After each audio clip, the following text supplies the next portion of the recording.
evening class yesterday, we ended with Sampati confirming, for the sake of the Vanaras, that Sita was in fact in Lanka, and the distance between where they were and Lanka was 100 yojanas, or 800 miles, and Jatayu's service to Ram was now complete, and his, as was prophesied, his wings sprouted again, and he felt renewed energy, and Sampati left. So there was some consideration that in this morning's class we would take it from there. Hanuman, beginning his journey 800 miles across the sea to Lanka. I thought, let's do that in the evening, because it'll be the same group of people from yesterday evening or this evening, more or less same group of people. So those of you that are from that area, we'll continue where we left off yesterday evening, this evening. And for this morning, as you see on the screen here, we're discussing Laksmana Part 2. To discuss Laksmana Part 2, because there's been a bit of a break in discussing Laksmana, a little quick review.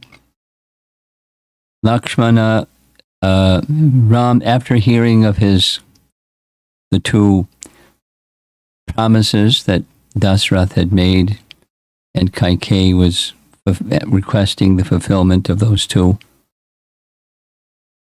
Ram was banished for 14 years. He went to see his mother. He went to see Sita. Lakshman said what Lakshman said in the presence of Kaushalya.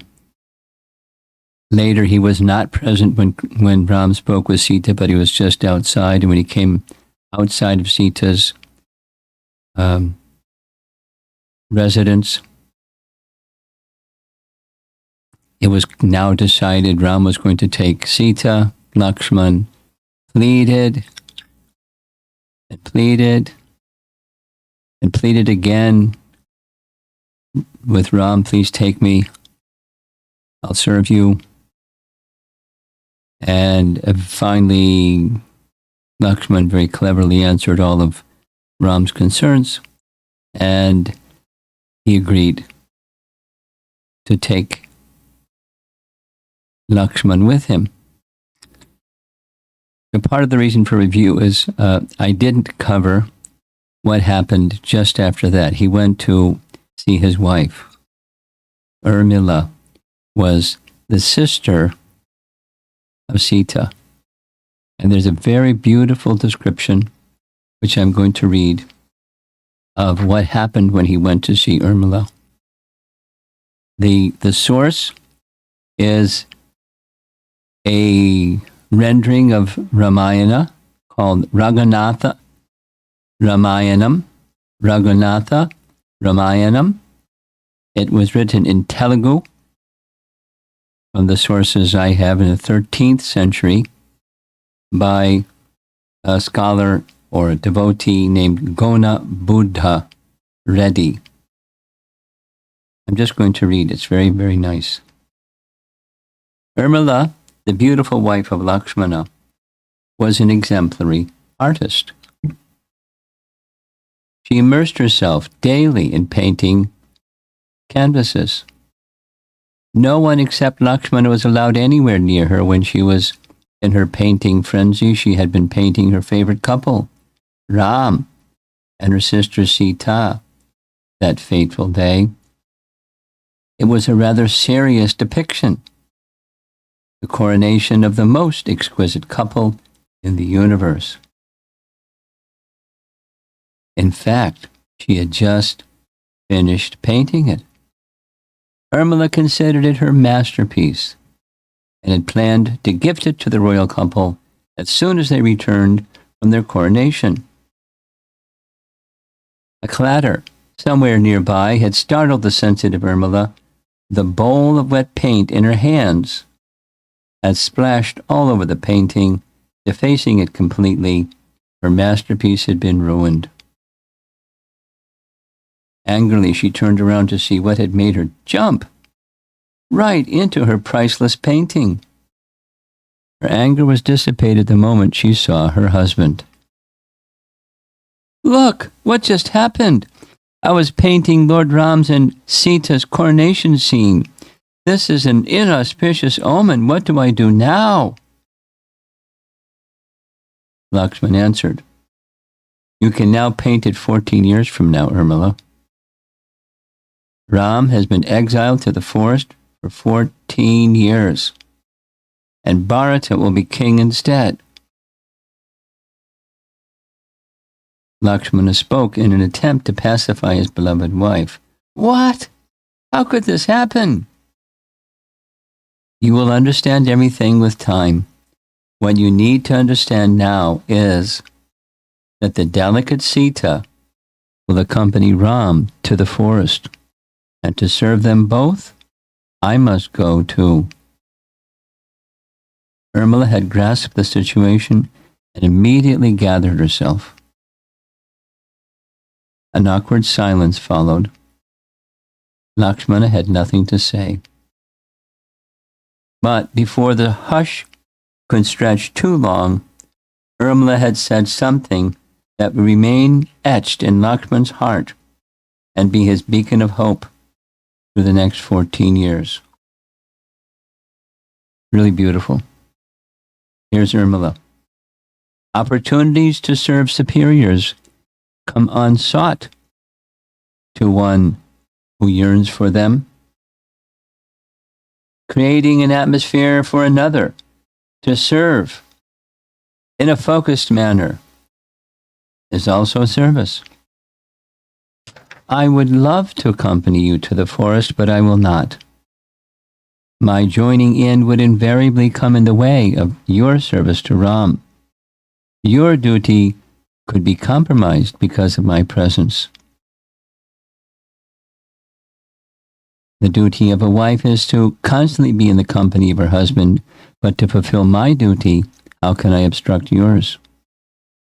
Performing a duty serves its purpose only when the object of duty is pleased. If I insist that I do my duty to you by accompanying you, you will be displeased because the object of your duty, Rama, will be displeased with your negligence.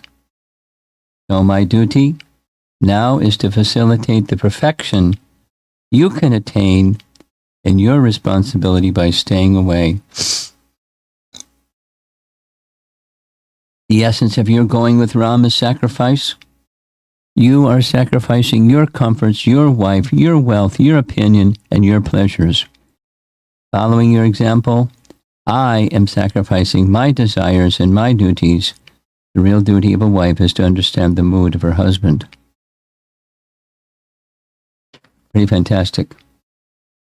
It's not one of the traditional narrations. It's a more contemporary version. After visiting his wife, he went to visit his mother. And Sumitra offered the following advice. She was well composed. She understood the situation. Serve your elder brother. Serve well your elder brother. She speaks morality.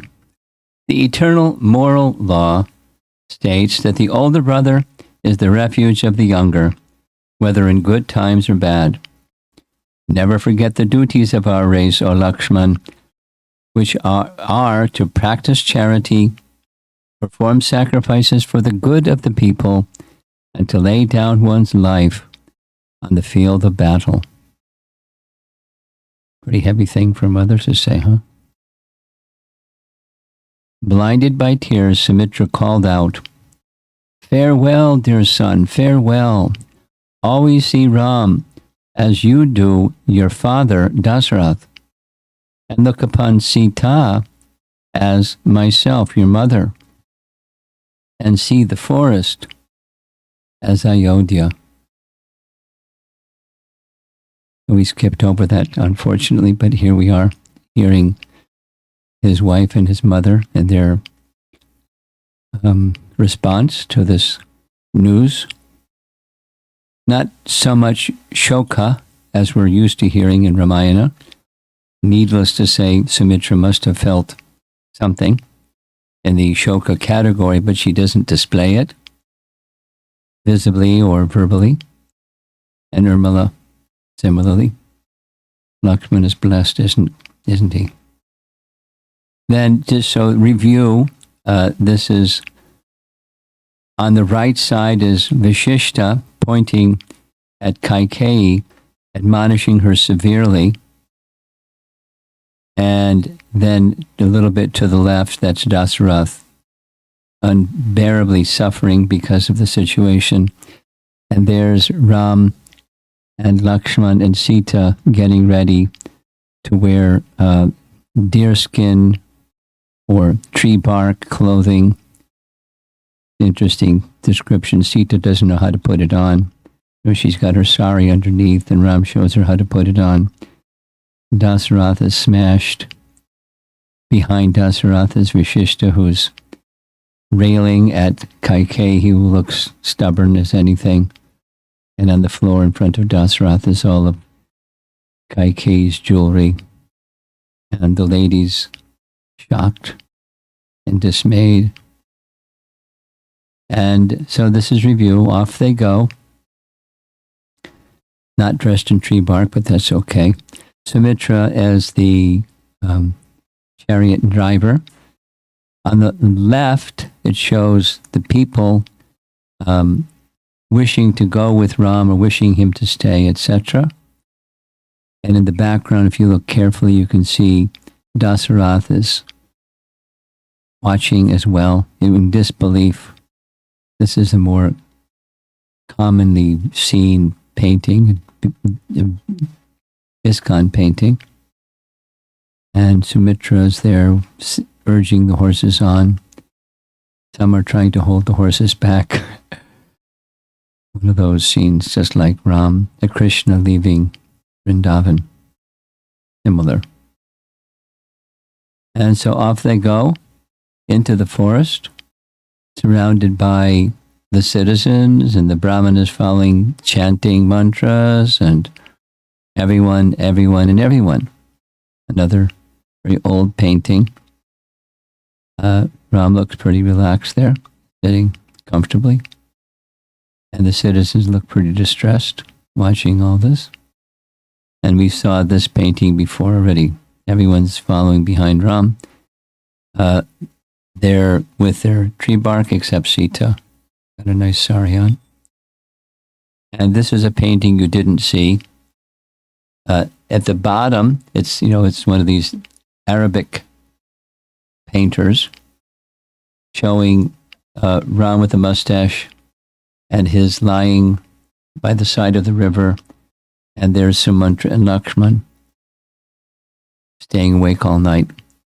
There's a place in Valmiki Ramayana that says for the entire 14 years, Lakshman didn't sleep at night. We read a little bit the exchange between Guha and Lakshman. So this is just a review. The bidding a goodbye to Guha. Guha's in the far left, the king of the tribal people. The skinny fellow there wearing blue, that's the boatmen. And then the three, Ram, Lakshman, Sita. Now, this artist chose to have Ram just draping a deerskin over his shoulder and having a nice dhoti on underneath. Artists do what artists do. They have their way of doing things. We heard this story from another version of Ramayana of the boatman not wanting Ram to get on, but he really wanted the foot water from Ram's feet. We had this discussion. Were there two persons in the boat, the boatman and Guha, or was it just Guha? We had that discussion. We heard this character of Lakshman, because this discussion is about Lakshman. The purpose of life must be to serve the Supreme Lord. Now, he wasn't thinking Ram is the Supreme Lord. He's his elder brother, but his elder brother is the Supreme Lord with Atmani Vedana, body, mind, words, everything. And off they go into the forest. The scene of Lakshman standing guard. Here's a close-up of the same Lakshman performing that service every night for 14 years while Ram and Sita would rest. And there's same image, just a different version of the same image. We heard how he does so many different services. Here in this painting, we see him cooking, and interesting painting showing Sita and Ram dressed in, looks like leaves. So he just did service and service and service and service, and he was very happy doing service. They enter deeper into the Dandak forest. As they approach the Dandak forest, they stop at the ashram of Bharadraj Muni, and then Valmiki Muni. We saw this image. Lakshman constructed a cottage because Bharadraj suggested they could stay there. So they followed his recommendation. It's up tall, high in a mountain area. There's the cottage, and we saw this. That was our last image that we saw in our prior discussion. I'm just doing this because review, and I really like the Urmila story. I wanted to read that Urmila story. So we're continuing now. Bharata has come to appeal to Ramchandra to return. Ramchandra, we heard from the description with Bharata, successfully Ram turned Bharata back to Ayodhya to rule.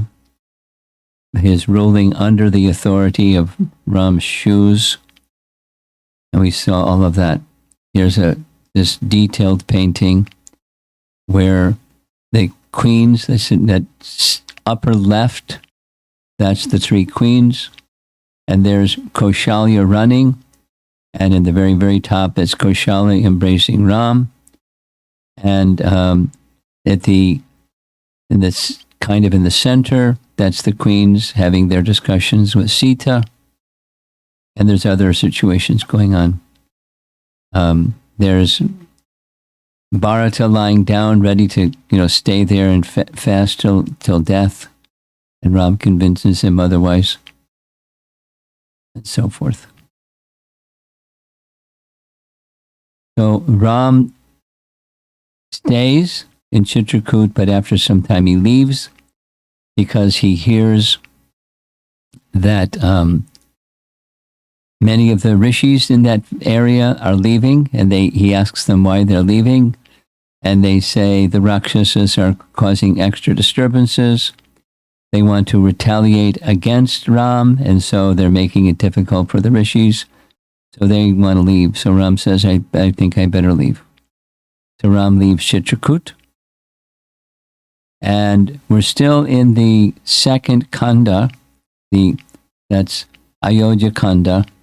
We hear about Ram's visiting Atri Rishi and their nice exchanges. And the sages offer the greatest respect to Ram. Of course, Ram, being in the presence of great sages, he performs his duties as a Kshatriya, but they still receive him with great hospitality, kind words.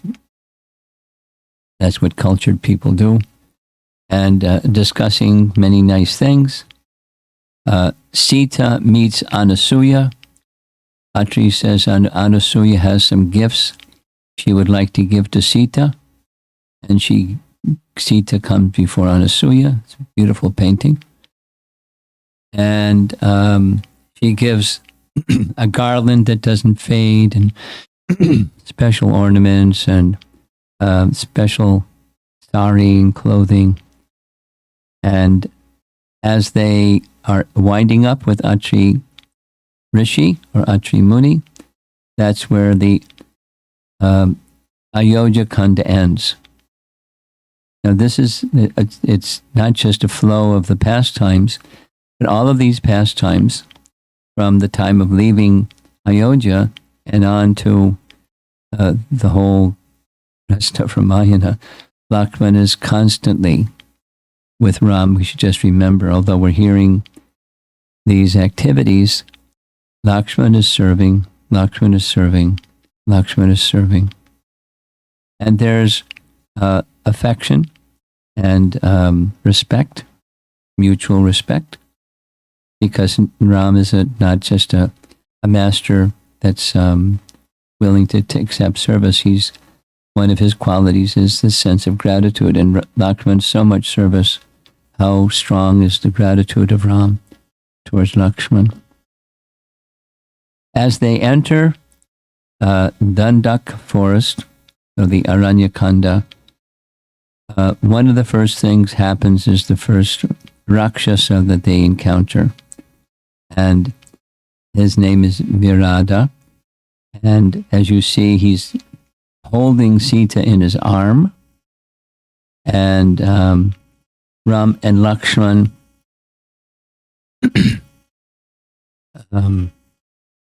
fire arrows. And there's a whole scene.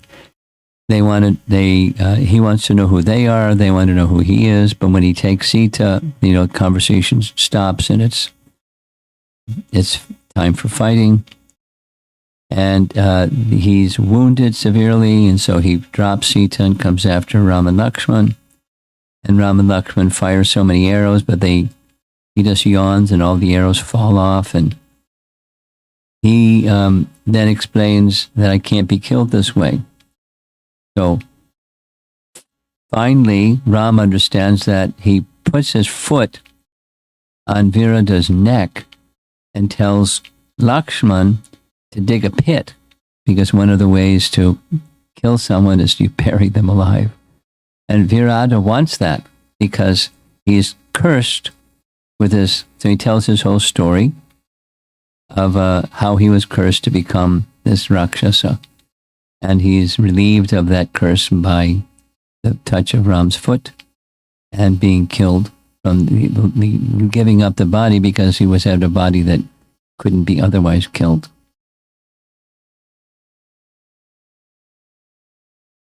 In Ram's Leela, our understanding is he's entering the Dandak forest to fulfill two main reasons. One is visit the sadhus and give his direct darshan and holy association to them, because that's what they're anxious for, and the killing of some demons. The first sage that he visits is this hermitage of the sage Sharabanga. There's this nice exchange where from a distance Ram sees a celestial chariot hovering above the surface of the earth, speaking with the sage. So Ram says, "You guard Sita, I'll go close and see what's going on." That celestial chariot was Indra. Indra disappears. Ram asked, "Who was that?" And he said, "It's Indra. He was inviting me to come to heaven." And I said, "No, I want to stay here and serve Ram. So please allow me, please come to our ashram." And so he goes to their ashram and he gets the chance to serve him, and he departs. And he says, where should you stay? Why don't you visit the ashram of Sutikshna, and he'll understand you. Gave some directions how to get to Tikshna's ashram. When he's at Sutikshna's ashram, the sages describe, maybe you can see in the background, there's piles of bones of sages that have been devoured by the Rakshasas. And they ask, please give us relief. Ram commits to give them relief, causing the killing the Rakshasas that are disturbing the sages. So far, there's just these two, Sharabanga and Sutikshna, and a very beautiful scene, where Sita opens her heart, and so very beautiful description. Why are you making a vow like this? Because you're in the forest. Yes, you're carrying weapons, but anyway, without going through the whole thing, because this is a Ram-Sita exchange, Laksmana is not directly involved. Ram says, I've given my vow, I have to keep my vow.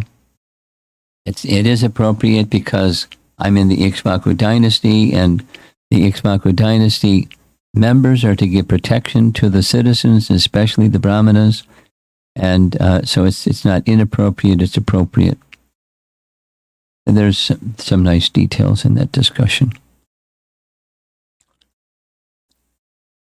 Now, we don't hear a whole lot of the detail other than this principle that with the grain of rice, you can get a sense of the rice in the whole pot. Ram's visit to Sharabanga and Sutikshna's ashram gives us a hint or an understanding of what happens for the next 13 years. There's Lakshman serving Ram and Sita, and they're going from hermitage to hermitage in various places, giving association and lifting up the sages. It's in this section that we don't hear so much about in Ramayana, but we hear something more in Krishna's pastimes. The Rishi Chari Gopis situation happens. Some rishis explicitly make the request of Ram that they'd like to have that relationship with him, spiritual relationship with him, in conjugal love. And he says, in my next pastime, next appearance in this world, you can do that. So some of the gopis were from this tour that Ramchandra made in the forest.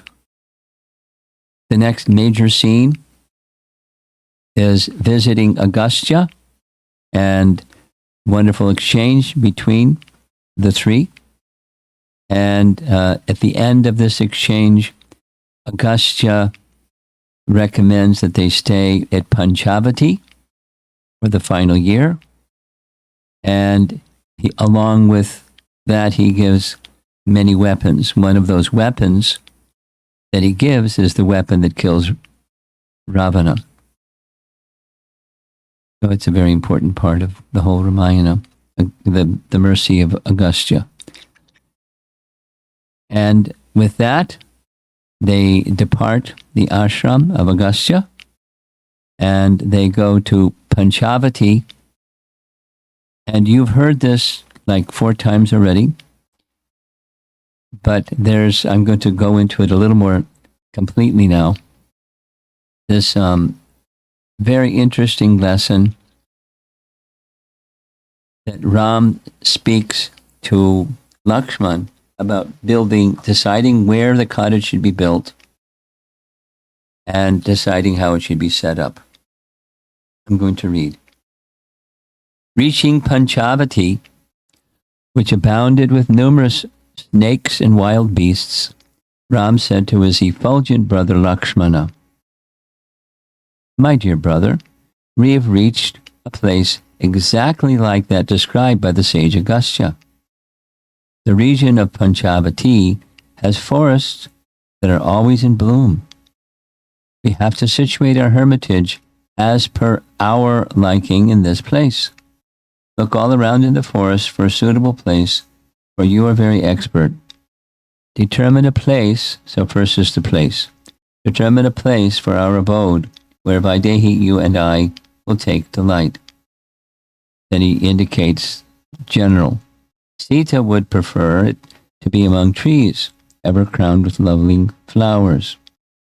I would like it to be even and carpeted with soft sand. and I am somewhat particular about my bed. Furthermore, this is now for Lakshman, sacrificial fuel, flowers, kusha grass, and water should be within easy reach. That is because Lakshman has his services to do. We look to you for everything, so find us some place that will suit us all. Now, that's a longer version than what we heard. We heard Ram saying, pick something, and you decide something that's suitable for all three of us.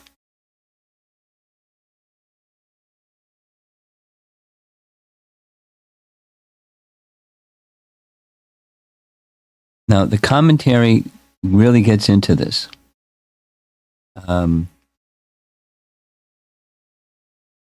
Because how it strikes Lakshman's ears and heart is that Ram is separating Ram's pleasure from Lakshman's pleasure. And that is something that is really uncomfortable for him. And Ram is addressing Sita as Vaidehi, which means she's a princess. She's the daughter of Janak. So she's accustomed to comforts. So consider her comforts. Lakshman responds. With joined palms, Lakshman spoke the following to Ram in the presence of Sita. O descendant of Kakutstha, I am but a dependent. You've heard this before several times. I am but a dependent. One of the principal 18 items of surrender, feeling a sense of dependence. I am but a dependent. As long as you are here, even if that be for 100 years or eternity, I will be submissive to you. Therefore, you tell me a place that is delightful for you.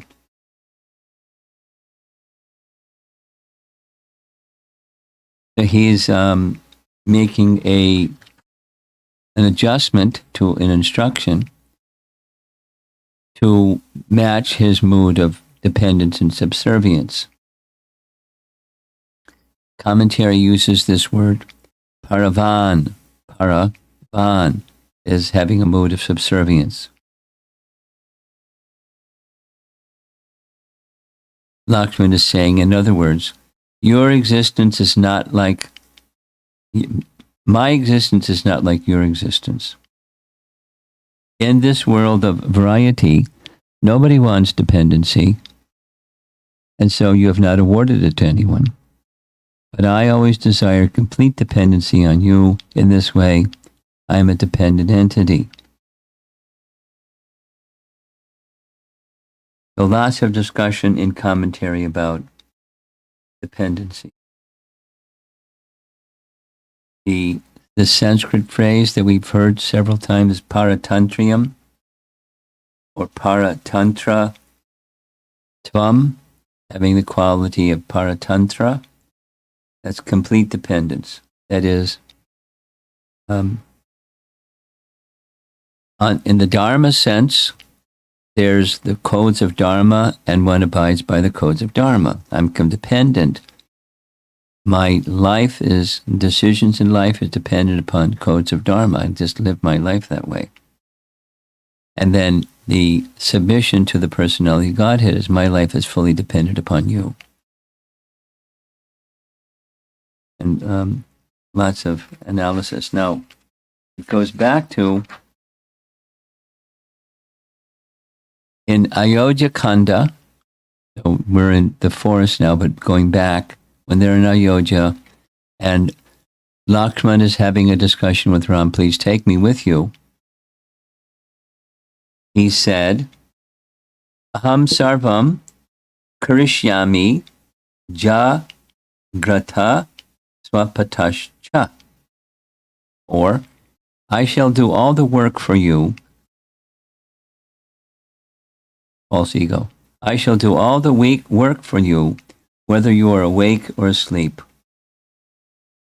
And Lakshman is repenting, and Ram is correcting. Ram is chiding him And Laksmana is repenting, having spoken like that, as if he can operate independently.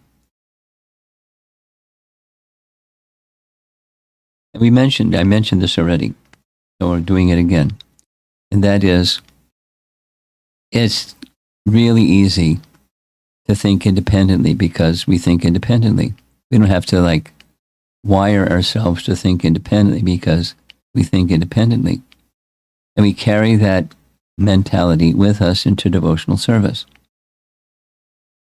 Here's a classic, from my experience, a classic example. Devotees will come and say, oh, this problem, that problem, what do I do? And the Swami or the Guru or the teacher suggests some things, and they select from the menu or gives, have you considered doing this? And so they get an idea. Somehow, various relationships, one gets an idea. And then what happens? The next thing that happens is the doership. One departs the scene and goes into the doership mode. I'm going to do this, or I'm going to do such and such. I'm going to do in this way. Forgetting the dependency, forgetting the relationship. And then after some time, there's this feeling that what the enthusiasm I had vanished. It slowly waned or evaporated, and now I'm struggling again. I've seen it a zillion times. And the reason is the connection in that relationship with the instruction and the instructor is dissipated by false ego conception. And the antidote to that is not easily done. It's easy to say. And it's this sense of dependence. So our acharyas, our commentators, are helping us to understand from this example, from Lakshman, how important it is to feel dependent on the personality of Godhead and the persons who are guiding us as we go forward with our service. That negatively, if the forgetfulness of that, who you're serving and those who are guiding you in your service, starts to slacken just by ordinary doership consciousness, then one becomes weakened spiritually. Positively, one who stays always in this dependent mood, their spiritual strength is always with them. It's part of the asset that comes with this process of surrender, one of which is this sense of paratantrium, or full dependence. So Ram recognized it. Ram set up an opportunity for very subtle. Many people don't get subtle things, but Ram was subtle and Lakshman got it. And he felt really badly that he had previously, way back in the previous kanda, had spoken the way that he spoke. And now that's gone. He's fully dependent. Pleased by Lakshman's reply, Ram thought for a while and then selected a place that possessed all good qualities.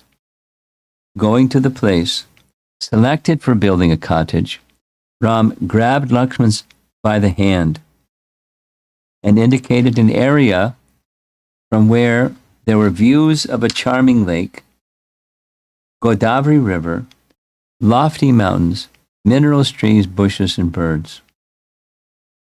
Lakshmana constructed a wide, thatched cottage with mud walls reinforced with strong tree logs or columns. On seeing that cottage, Ram relished it with satisfaction, tightly embracing Lakshman with deep affection, and then said, Bhava Gena, oh Lakshman, you know my inner feelings. I'm very pleased with you because of the fine job you have done. As a reward, I give you a hug. Oh, Lakshman, with a son like you who knows my feelings, is grateful and so dutiful, my father is not dead.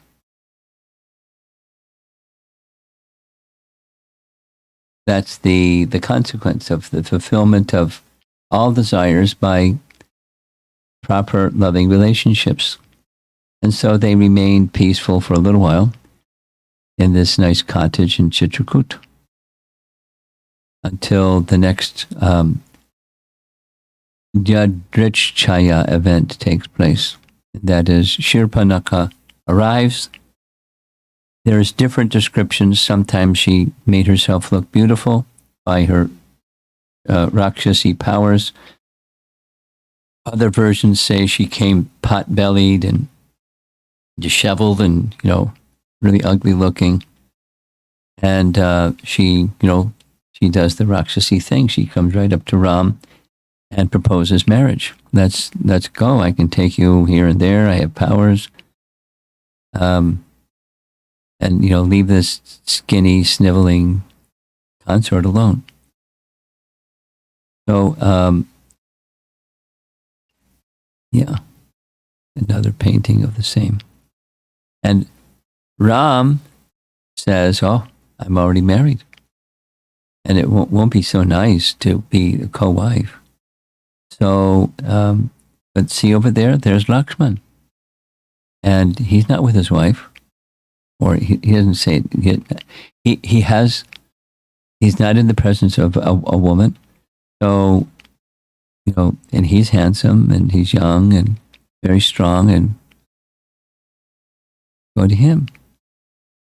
And Lakshman makes a joke and sends Shurpanaka back to Ram, and she says, all I have to do is eat this lady, and then there's just you and me left.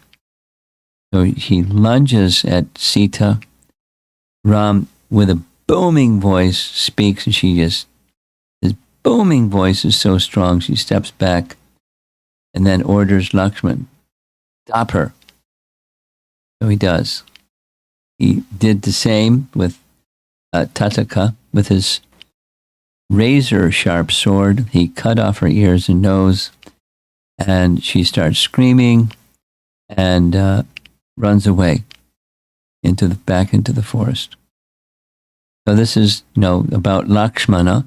We're focusing on Lakshmana. And the upper right, she's assuming her Rakshasi form. Down below here, this is a B.G. Sharma painting. And she goes back to Kara and Dushan. Very interesting painting, huh? There's Shurpanaka in the middle. We know that because she's wearing a dress. And then Kara is in charge of, and his brother, Dushan, but Kara is the main guy, in charge of 14,000 soldiers. So hearing from Shurpanaka what happened, he's enraged. So he sends 14 generals from his 14,000 soldiers. And when Ram sees, because she leads them to where he is, and Ram sees them coming, he tells Lakshman, you can see Lakshman in the upper left, take Sita to a safe place, and I'll take care of these 14 generals. So Lakshman is doing some service. He's guarding Sita, protecting Sita. And down below is the 14 generals, and Ram killing them. And Shurpanaka goes back and says, oh no, what happened? The 14 generals are all killed by Ram. What? So he gets real riled up, and he leads his entire army to deal with Ram, who single-handedly killed the 14 powerful generals. And if you look closely in the upper right, there's that cave again. There's Lakshman and Sita. Lakshman guarding Sita. That's one of his functions. And the 14,000 soldiers are killed. And there's a special battle that takes place specifically with Kara and Dushan and Trishiras. There's many verses describing that battle. Look on the far right. There's Sita in a cave. There's Lakshman guarding Sita in the cave. They have those shields. They're in their cottage. You can see a shield hanging and other things. Lakshman's ready to do whatever is needed to protect Sita. And Kar and Dushan are finished. But one of the persons escaped. That's a Kampana. And then later, he tells Ravana what happened. Later, Shurpanaka comes and tells Ravana what happened. Ravana has his plan. He tries twice. Eventually threatens Maricha. We've already discussed this. I'm going quickly. Maricha consents. He assumes the form of this golden deer. Sita becomes attracted to the deer. We've heard this several times. Nice paintings. There's Sita pointing to the deer. There's Lakshman not feeling at all confident that this is a good plan to try to get the deer. Maricha is calling out when he's shot by Ram. And Sita, fearing that Ram is in danger, forces Lakshman, who was guarding her at that time, to look for Ram. That's in the upper right. Sita is speaking very harsh things to Lakshman. Unbelievable. And she finally pulls out the ace and says, I'll commit suicide if you don't. So we discussed this yesterday evening, the Lakshman Rekha. This is a painting of Ram, Lakshman, with his bow, making a circle around the ashram and asking Sita, please don't cross over this line, because if you stay within this line, and the commentary about this is the instructions of the spiritual master are protection. This is Lakshman as the spiritual master. Sita is playing the role of a living entity that has separate kind of desire. And the spiritual master is protecting the disciple from their separate kind of desire by instructions. So don't step outside of this circle around the cottage. There's painting, a B.G. Sharma painting. If you look closely at the cottage, you can see the Lakshman Rekha. And there's Dasarath, shape-changing Dasarath looking like a Brahmin. And cultured Sita. It's not that she's dull, but she's cultured. She has some sense there's something fishy about this, but she's cultured, so she honors the Brahmana the way that a cultured person honors a Brahmana. He speaks in such a way that she's shocked, she chastises him, and then he kidnaps her.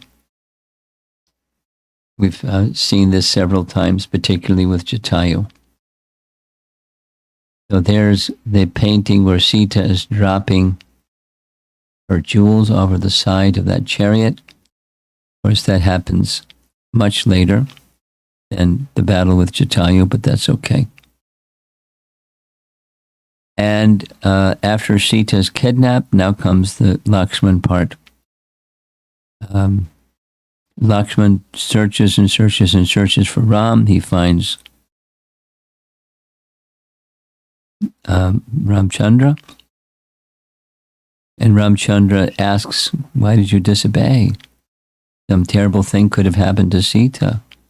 Why have you come? He speaks really strongly about the duty, the obligation of duty, and you've neglected your duty. And because of neglecting your duty, Sita is now at risk. Who knows? In the forest, many wild beasts, maybe she's been devoured, maybe this, maybe that.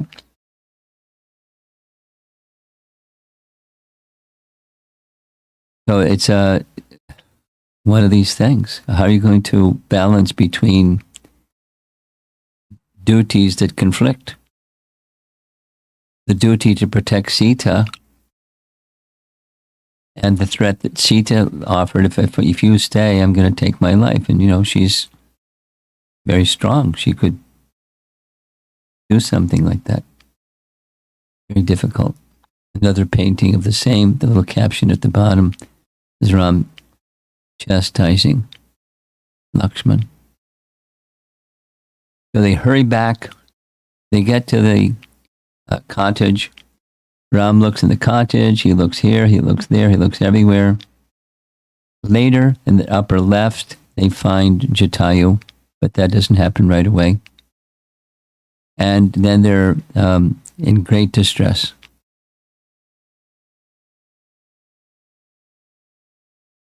Lakshman feels terrible. Ram feels terrible. And lots of shoka here. Lots of sorrow and worse, total madness. So Ram enters in this mood of madness, of separation from Sita. Not the same, but, resembling in some ways Chaitanya Mahaprabhu's madness and separation from Krishna. They travel and travel, searching, finally see a sign of Jatayu. We heard this whole Jatayu story, and so we won't go into it again. Just yesterday evening, we heard Jatayu's story and his departure and the exchanges and the affection and everything. The Atma-nivedana aspect of Jatayu's service to Ram.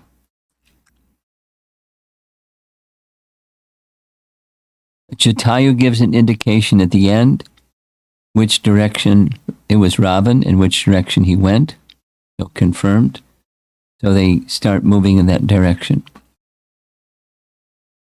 And some days passed, passing through different forests. Of course, again, just this nice scene of Lakshman always by the side of Ram. Now the only difference is Sita is missing.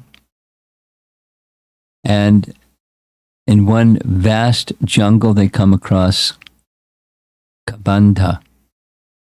I'll read. On the way, they were suddenly captured by a giant and terrible demon named Kabandha. Kabandha had no head and had arms 8 miles long. Ram and Lakshman fought, severing his giant arms, and Kabandha fell to the ground. Ram and Lakshman finished killing him and cremated the body as Kabandha, in his own beautiful demigod body, ascended the sky. He told Ram to find help from the great monkeys under the monkey king Sugriva. So he explained, as long as I'm in this demoniac body, I can't think clearly. You're asking, what should we do? He gave his story of who he was before and so on. So when he gives up that body, then he's able to manifest his demigod body. And in the demigod body, ascending into the heavens, he gives this information.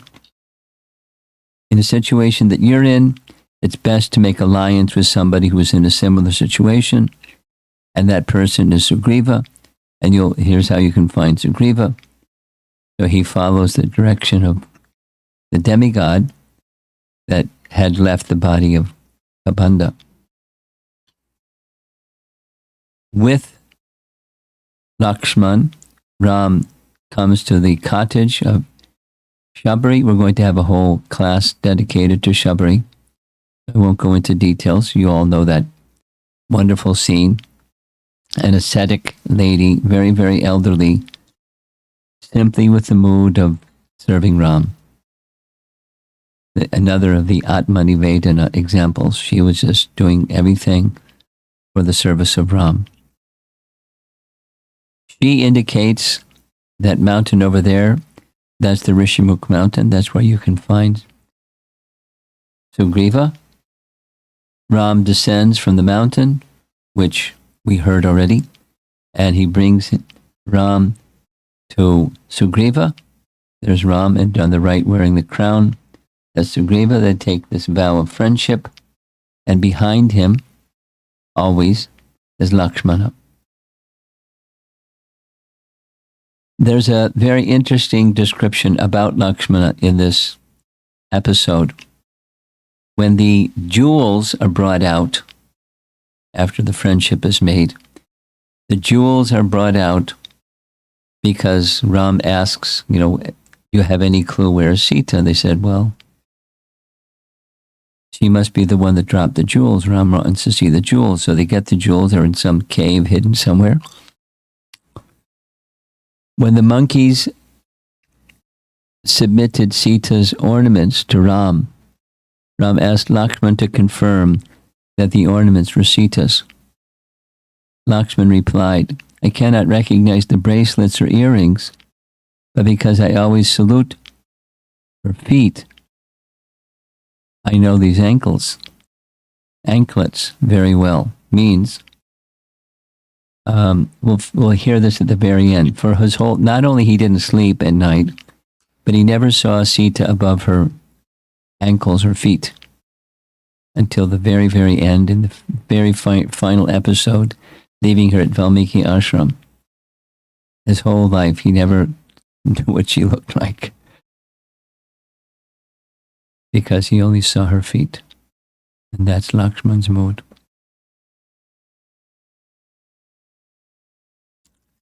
And with the plan in place, which we already heard, Sugriva regains his wife and the Kishkinda kingdom from Vali.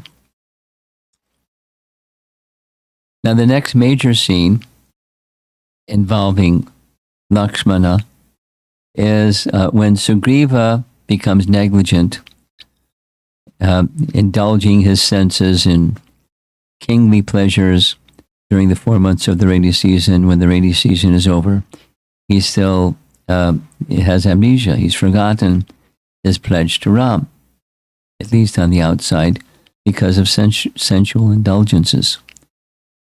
Ram is very unhappy. And it's not just unhappy with Sugriva, he is unhappy with his feelings of separation from Sita. So he makes this request of Lakshmana, who you see pictured here.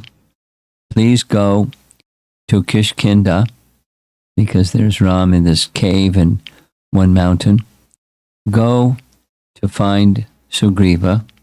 There he goes on the right side of the painting. And ask him if he has forgotten his pledge, his friendship, and his duty. But don't speak harshly. Be very calm. It lasted for a little while until Lakshman reached the Kishkinda capital, and he became angry again. And so Angada was sent by Sugriva, find out what's going on. Lakshman informed him, here's what's going on. I want audience with the king. And he made those arrangements immediately. And I think you've seen this painting before too. There's Sugriva heading out the back door with his crown on. And Tara is sent forward to pacify him.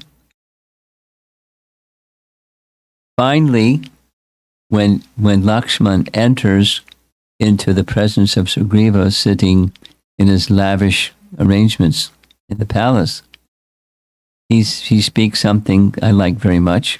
Here's the verse. Lakshman quotes Lord Brahma, who became angry upon seeing an ungrateful person. Atonements, that's the word in yellow. Nishkriti means to atone for a sin. Nishkriti. Kriti means to do, and Nishkriti means to undo. Atonement have been prescribed, vihita, Nishkritir vihita,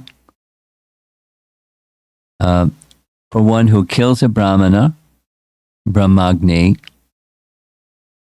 for one who drinks liquor, Surape, for one who steals, Chore, like Makan Chor.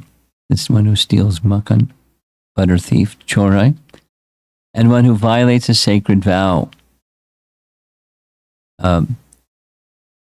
Bhagna Vrate Tata.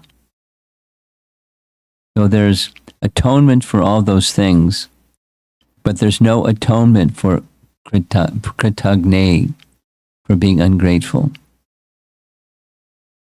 Nati Nishkriti, there's no Nishkriti, there's no atonement for ungratitude.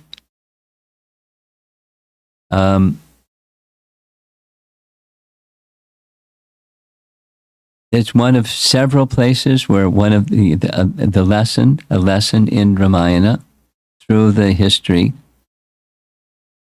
is the importance of gratitude and the consequence of ingratitude.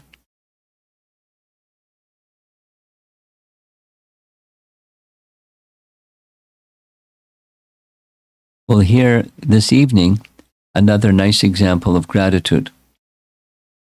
It's when Hanuman is traveling across the ocean, and there's an display of gratitude from the mountain that rises from the ocean. Feeling gratitude.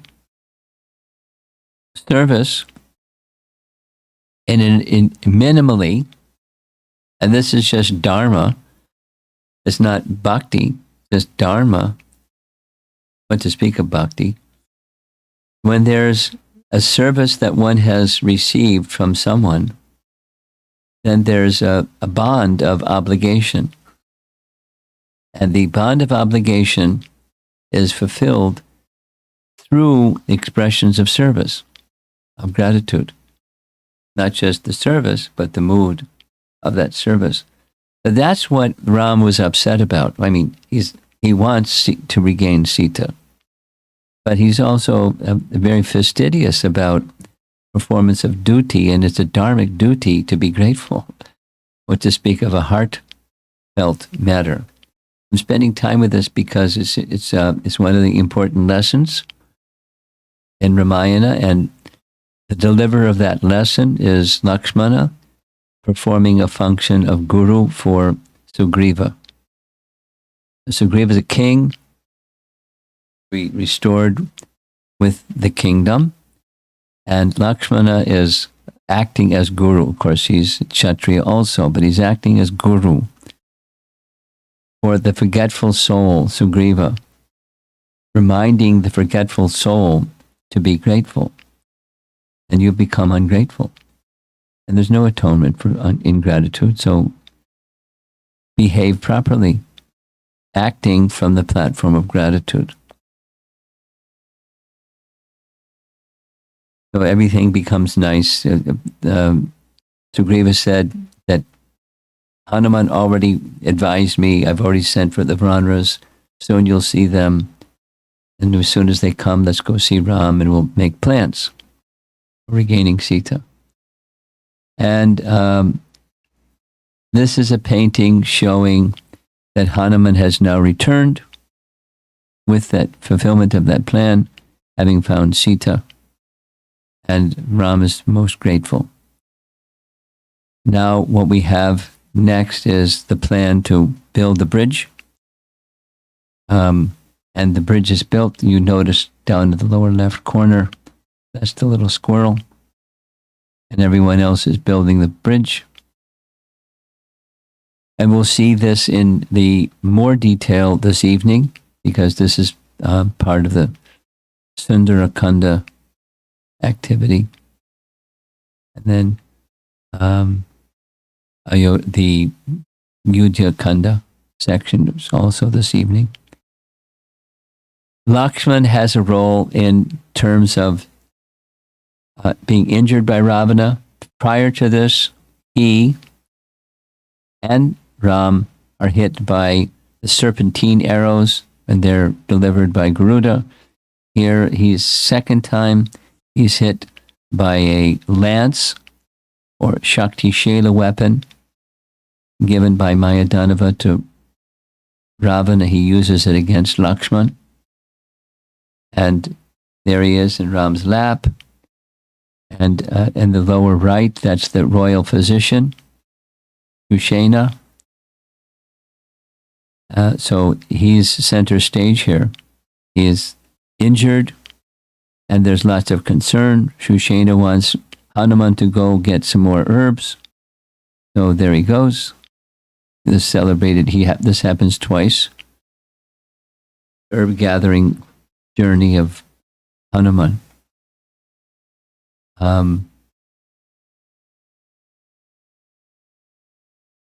The next major event involving Lakshman. I mean, we're already have gone an hour and 10 minutes, and I don't know if. Let's see if I can finish. The next major event takes place with Lakshman killing Indrajit. Indrajit is kind of a mystical person. He does yagyas and gets mystic powers. And if you recall from the story of Ravana, he got a benediction from Brahma. When they released Indra, the benediction was, when I do my yagyas, and once I complete all the mantras, arising from the fire will come a celestial chariot, and when I'm in that chariot, no one can kill me. So he's doing his yagya. Vibhishan is aware of where he's doing it, what he's doing, and he brings Lakshmana to that very place. Notice by his right leg is a skull. He knows mantras, but he has diabolical purposes. So they interrupt the yagya, then they destroy the yagya, and then big battle, not just with Lakshmana, but with everybody and Indrajit. In the upper right of this painting, there's the yagya, and it's neglected. And the place where the yagya is being conducted is Nikumbila, kind of like a secluded hiding place where he does his yagyas. And here's a battle scene between, and in the center of the painting, literally, that's Lakshman. And riding the horse, that's Indrajit. This is the preceding events to Lakshman slaying Indrajit. Again, Indrajit's on that chariot, the red chariot there in the center, the white horses. And on the left side are the Vanaras. Top right, that's the sacrificial fire. He was planning to sacrifice a goat, a black goat, but it was neglected. Compliments of Vibhishan. And then at the center, there's this intense battle scene. And in the upper left, very calmly, Ram is with Sugriva, Angada, and Jambavan while this battle is going on with Indrajit. Eventually, Lakshman severs the head of Indrajit. And the upper left is his body, and the lower left is his head. And there's Lakshman. And it devastates Ravan. Here's another painting. And as many things happen after that are not directly involving Lakshman. But there is certainly when Ravana comes onto the battlefield and fighting, and so many things happen. Ram eventually shoots him in the chest, and the nectar, which was stored in his chest or his heart, is dried up, and Ravana dies. Ram kills Ravana. Then a nice painting, Ram, Lakshman, and Sita, and Hanuman is pictured below. This is back in Ayodhya after the installation of Ram. Lakshman is involved in this. We heard this already, I believe. Sita they're giving gifts to people who are participants in their ceremony. So Sita has this necklace that you see Hanuman looking at. And she decides, after getting acknowledgement from Ram, she can give to whoever she likes. She gives to Hanuman for many reasons. And Hanuman puts the necklace on, and then he doesn't see Ram's name on the necklace, so he starts eating the stones or jewels or whatever it is that make up the necklace. And Lakshman asks Ram, why are you letting this happen? It's a priceless necklace, and he's a Vanar. He's going to do what Vanaras do. Said, I think you better ask Hanuman. And Hanuman says, well, I thought it was precious also, but I didn't see Ram's name anywhere. So that such things are to be discarded. And then Lakshman says, well, what about your body? I don't see Ram's name on your body.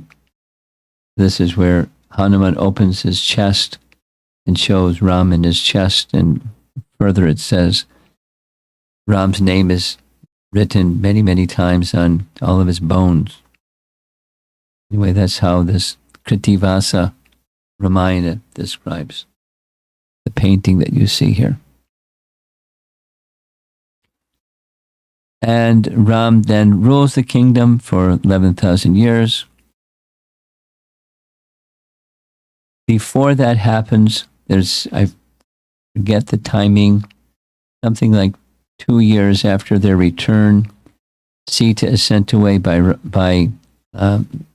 Laksmana to carry Sita to Valmiki's ashram.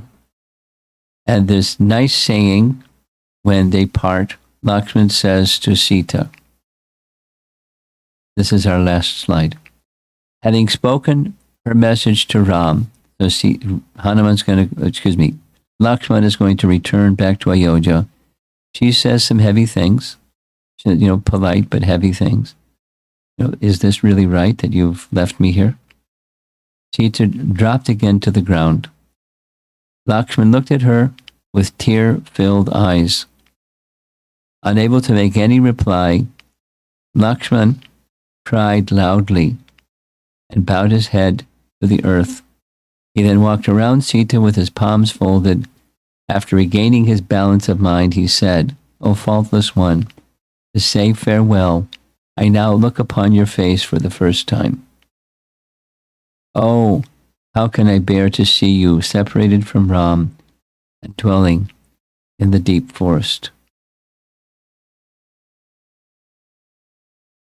Jai Sachinanda was commenting, having read this from, this is taken cut and paste from Krishna Dharma's Ramayana. It doesn't exactly have this language in the Valmiki Ramayana, but the essence is there and it's presented, so that he was moved that the whole time, not so he didn't sleep and he never saw her face. There's another little statement that she makes just before this, saying, how can Ram leave me here when I'm pregnant? Surely you can see I'm pregnant, which indicates at least she was thinking that he was seeing her form, and he wasn't seeing her form. He was seeing her feet.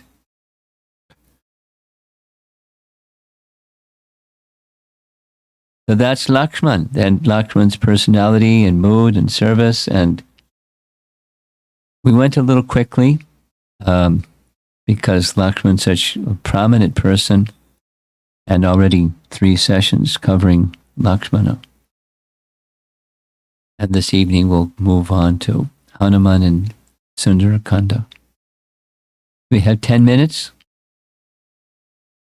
If there's any questions online, we can go to questions online. No questions online. You?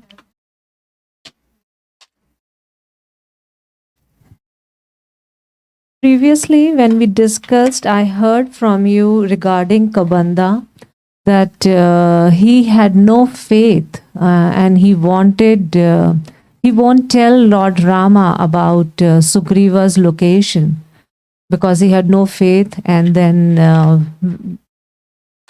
like that before he could leave his body, and then only he told Lord Rama. And then this time I heard that in this body, Kabanda said that my consciousness is not that good to tell you. So once I will leave this body, then only I'll be able to tell you about Sugriva. Are both the part Yeah. of the commentaries? Yes. Okay. Yes. Yes. And one time also I heard from you that, and you mentioned about the importance of communication, that many times we hear that Lakshmana chastised Sugriva for not sending or not doing anything to find Sita. Not performing his duty. Yeah, but I think I heard from you during a previous yatra that he did send some monkeys, but he didn't communicate. Yes. So that is also correct? Yes, also correct. Before Lakshman came, Hanuman spoke. Okay. Hanuman said, "My dear king, time is nigh. You're lavishing here, but neglecting your duty to Ram, and that's not good." He said many things. So Sugriva sobered up a little bit, at least for a short while, and he then dispatched someone to gather the so many Vanaras to come, and they were told to come within a certain period of time. Then Lakshman came, and he said, at that point, Sugriva said, Vanaras are on their way. When they come, let's go see Ram. And he'll be very happy. So that means there were 2 times the attempt was made, and first time they were not successful, and second time... No. Okay. Hanuman reminded him to do his duty. And you've received, you should give. And your giving is, your commitment is to help Ram regain Sita. So please do the needful. And so he did the needful. He sent, because he had to gather the Vanaras from all over the place. So then Lakshman came and said what he said. And Sugriva, Tara said what she said, and Sugriva said what he said they're on their way. And you also mentioned that it is subtle to understand what Lord Rama said to Lakshmana, that you can build a cottage which is pleasing to all. It is actually very subtle, and it looks fine, about what Lord Rama would have said, so that it was not, which would have indicated that yes, Lakshmana has not done anything independently of Lord Rama. What could be the best way of saying it if this is not the right way of saying it? Well, it's not that he didn't say it the right way. At least my appreciation is, I mentioned this already earlier in this class, some people can't get things that are subtle or indirect. Lakshman happened to be one who could. So he didn't say, you remember way back in Yodhya, you spoke like this. You spoke as the doer and not as a dependent, but as an independent person. Remember that? That wasn't good. And so I want to correct you. I want to see you change your mood. He didn't do that. He just said something that would be read and was read by Lakshman, that he's speaking as if I have an independent attitude. No, in regular conversation, we want to be inclusive. Here's my needs, here's her needs, here's your needs.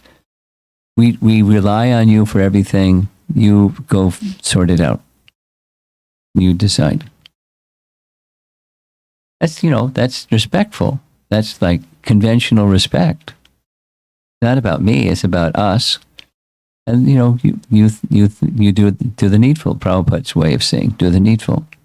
Without spelling out in detail. Just do the needful. So do the needful. Subtly, at least commentary says, Laksmana was feeling badly that he spoke like that in the past, and he was carrying that. And or Ram was feeling badly that he spoke like that, and he's very subtly correcting him. It's subtle. Very subtle. Now, are there other ways to say it? Sure. You can say, I want to remind you, it's been some years. It's been 13 years since you spoke the following words. I mean, I can't remember what people spoke 13 years ago. What to speak of correct it. So, 13 years ago, you spoke like this. And please understand, when you spoke like this is how I perceived it. My perception was, it was an independent mentality. And that's not what you want, and that's not you. So please do a course correction. Leave aside this independent mentality. Just be direct instead of subtle. Their relationship is such. He can say anything at any time, and it's fine. And he just chose to do it the way that he chose to do it.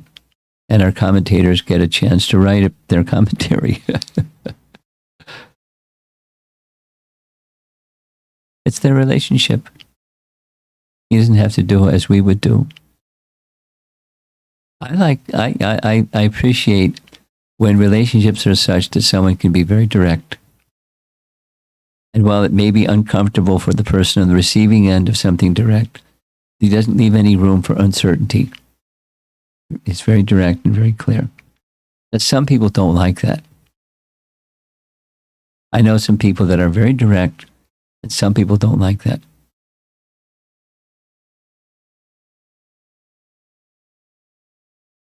I think it's respect. But sometimes subtle has its place too. But if you just deal subtle, then people are wondering, is he really saying what he means? I get that sometimes too. Is there some subtle message here in what you're saying? No, it's just what it is. Anyway, getting messages clarified is part of relationships, and it takes time to have relationships where there's clarity. But it's part of investing in relationships is to seek clarity.